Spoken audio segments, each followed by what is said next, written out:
And without further ado, spawning in the bottom right position.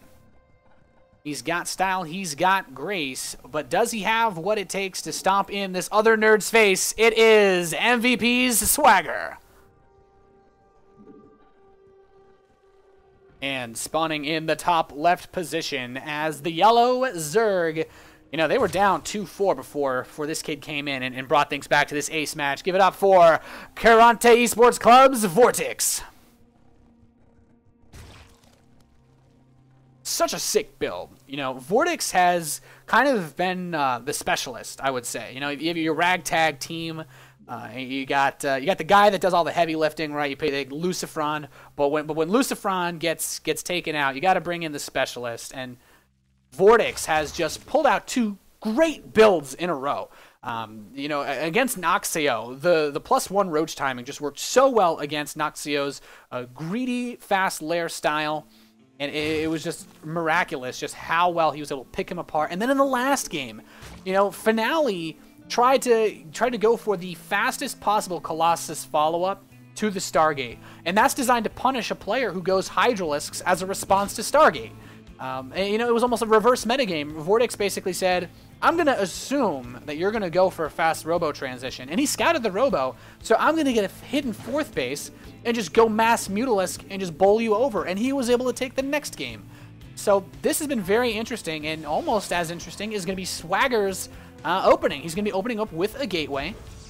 This, of course, can be for a standard Sentry expand, which has become somewhat popular. We've actually seen Naniwa really popularize the gateway openings for PvZ very recently in the DreamHack Stockholm Open. So we could see something like that. There's a Cybernetics core. And, I mean, there's a couple of things that you can do with a gateway opening as compared to, say, the Forge expand. The first and foremost is obviously aggression. A Zerg player that scouts a gateway opening cannot take a gasless third base. You must take gas, or you pretty much just die to a double Zealot Stalker Mothership Core poke, or even just double Zealot Stalker. So it's very important to play this out. And, you know, seeing no wall, seeing no Nexus, immediately taking that Gas Geyser. Very smart play from Vortix. He knows what's up. He plays, you know, he eats his Wheaties. He's got this down for the most part. But the Nexus is on the way for Swagger, and he is going to be just going for a very fast gateway expand with a Mothership Core. The advantages of going for a gateway expand if you're not trying to be aggressive, which Swagger clearly isn't. He's a late as Warp Gate. He's not gotten a Stalker yet, or even a Zealot for that matter. He's doing this so that he can have access to faster tech, most likely, or possibly a much faster gateway follow-up. Since Warp Gate has just started, he, of course, could just throw down 3 more gateways, go for a 2-base 4-gate pressure, which is actually, you know, increasing in popularity as well in the metagame. So that's one of a very many options for him. He could also just go for Stargate out of this and just go for a standard time build. It usually just comes down to personal preference, and it does look like Swagger is going to finish his wall off with these, with a robotics facility.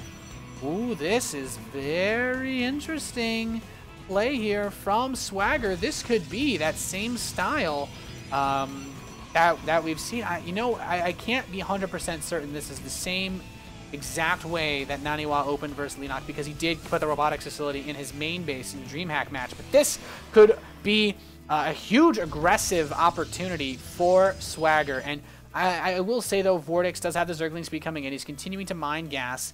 He's not going to be completely caught off guard by some sort of pressure build, but the Overlord sees that there's no gas in the natural yet. He's very well aware of this, so I'm very curious as to what's going to come out of this robotics facility. I feel like with the rally, it should be an Immortal, and it is. This is going to be a very fast Immortal play, and this is his way of using this gateway expand. And the Warp Gate's being chrono boosted right now. It's going to be just 3 gateways, though. Just 3-gate Robo.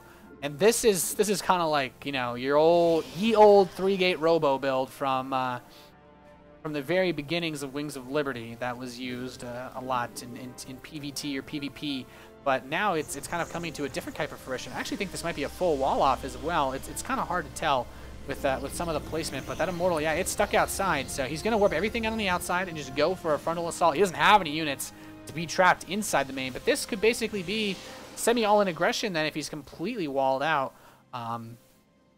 Roach Horn coming in, though, and double evolution chamber for Vortix. The double evolution chamber could end up hurting him if he lacks resources because of it. Immortals will blow roaches to smithereens. And he's also going for melee attack, which is slightly interesting. The roach's attack will, of course, be limited against the immortals just because of the nature of the hardened shields, limiting all damage to 10. So plus roach attack wouldn't make sense. Carapace makes sense. If there was a fast forge or something like that, then it does help with the zealots, at least as far as zerglings and roaches go. But the +1 melee will help the zerglings, help clean the shields off of the immortals, pick through the zealots. And I will say, though, this is a no gas build. And when I say that, I mean there's really no gas investment. He's adding a lot of gateways into this, which is absolutely crazy. He's got the mothership core as well. This is a very, very interesting timing. 4 immortals, and there's only 2 gas. Actually, just 1 gas. Just 1 gas for Swagger. He cannot get sentries with this. This is all Zealot Immortal. And now this Overlord's about to see it. He can't even afford to make a Stalker to kill this Overlord. He's just basically saying, yeah, this is about to happen to you. I hope you're ready. And in all honesty, I feel like Vortix might want to throw down a spine or 2. Getting a lair isn't bad, but Hydralisks are pretty good versus Zealot-based compositions. Vortix is going to need a really perfect engagement to hold this off. It's a lot of Zealots, it's a lot of Immortals, and instead of using Force Fields like in a regular Sentry Immortal push, this just uses the Zealots as a blockade. And instead of pushing out with 2 Immortals, he's pushing out with 4. And there's still a Warp Prism in tow and a lot more Zealots. So it's basically hugely revolving around the mineral income. And Swagger, he just wants to take this right here with this attack. The Overlord sees everything. Swagger says, you know what, man? I guess you just can't touch my swag. I'm coming at you anyway. And here he comes. And, you know, there's no creep spread between the 3rd and the natural. This is a great place to engage for Swagger. There's barely any drones at 3rd base to really to protect. So, I mean, the longer, at this point, the more time that Swagger gives Vortix will just get in a better and better position. But now here he comes, using the Time Warp, preventing the roaches from getting away. The Zealots getting in there, starting to cut through, and the Immortals really starting to lay low on these. He needs to make sure the Immortals are target firing down these roaches. They're warping in some Stalkers and some Zealots to supplement this. The Immortals kind of covered by the Time Warp, and the Immortals are getting to work on these roaches. They've been caught in the back. The Zealots, though, are separated from the Immortals, and the Zerglings are going to be able to start working away at the shields. If he loses these Immortals, he loses this game, and Swagger's going to lose 2 of his Immortals. He's only got 1 left. Oh, this is so close. He loses the last Immortal, though. This is going to be so hard for him to continue the pressure. I mean, there's a lot of firepower here for Swagger, but Vortix still maintaining the roach count to a reasonable degree. He's still producing roaches. He has a queen, I guess, just kind of marching along the field, but I think it's inevitable he's going to lose this 3rd base. But if he can gather his forces, he can rally them together, all he needs to do is hold this push for the most part. There's not really any kind of follow-up here, and oh no, getting caught by the Warp Prism. These Warp-in Zealots are going to get some really good surface area. No, he'll be able to get out using the Roach speed. He's still backing himself into corners. He needs to. I mean, he's using the creep because he doesn't have any protect linking these bases, but he's taking a lot of unnecessary damage on these roaches, and this 3rd base is going to fall. And saving it isn't the biggest deal ever at this point. It's all about killing all of this. If you can kill all of this, he's going to be okay because the speed roaches can kite the Zealots, but the Time Warp helping out a little bit here. He needs to take out the Stalkers first and foremost, and then begin to work on the Zealots and just kiting them because he doesn't have charge. He doesn't actually need to fight him on creep to kite the Zealots. Perhaps the Stalkers, yes, but once the Stalkers are dead, and now it just looks like Vortix has a really good position. 59 supply to 91. There's still a lot of money left, but the Warp Prism has relocated itself. A lot more Zealots warped in, but the Roaches can deal with the Zealots. No big deal. He has the +1 Carapace, actually, which really helps deal with these Zealots, especially since the Zealots attack in sets of 2. And, well, there's a single Stalker on the field. The Mothership Core is doing quite a bit of poking. Actually has 8 kills on its own. Not bad, Mama Core. But now all the Stalkers are dead, and the Zealots are going to get cleaned up. 45 supply for Swagger, and you know what? It looks like Vortix is actually going to keep this 3rd base alive as well. And in all honesty, I think this could be it. He's got a lot of roaches heading over here. At the most, he could try to Chrono Boost out an Immortal, but he needs to watch his rally. He needs to put that Immortal inside. He puts that Immortal outside of his base, he's going to lose that. Oh, he's going to build everything on the outside. He's going all in. Again, I guess. He's just going to try to hold here instead of hiding behind the wall, I guess. And the Immortal will do a lot of damage with the Zealot support, but he's just going to be one-shotting these, and now he's just going to come up, target fire the Immortal. It's dead. That's pretty much it. War Prism's going to head into the main base of Vortix. He's going to try to make something happen here, try to swing things back in his favor, but that Robotics Facility, always trying to get another Immortal. Is it going to finish? It will, but with the Photon Overcharge, is this going to be enough to stop the Roaches? He's pulling all of the probes to prevent them from getting to that Immortal, and now Vortix is going to pull the Roaches back, but the Zealot's going to be warped into the main base of Vortix. Swagger, slowly but surely trying to claw this supply even, but he kept the third base alive. He can move all of the drones over there. The Roaches are still ripping this natural to shreds. He's killing absolutely everything in here.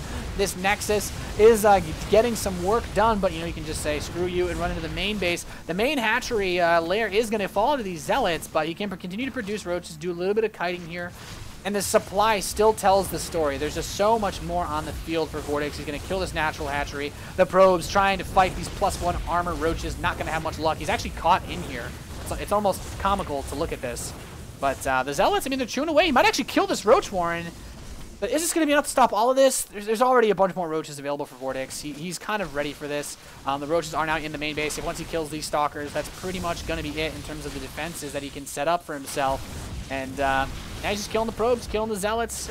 Trying not to be too brave here, but the Roaches clean this up. And, well, there's a Spire on the way. Oh, God, there's a Spire on the way. He managed to start that before he lost the lair, and there's nothing here to respond for from Swagger. He's lost his cool. He's going to need to find a new groove at some point because he is not going to be able to win this ace match.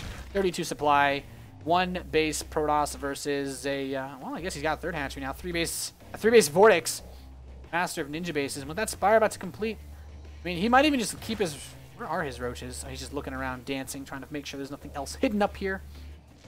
No more ninja nerd tactics. There's still 3 Zealots and a Warp Prism. And I guess when you're in this kind of situation, you really just want to hope that these 3 Zealots will be like Goku, Vegeta, and Gohan or something and just kill everything.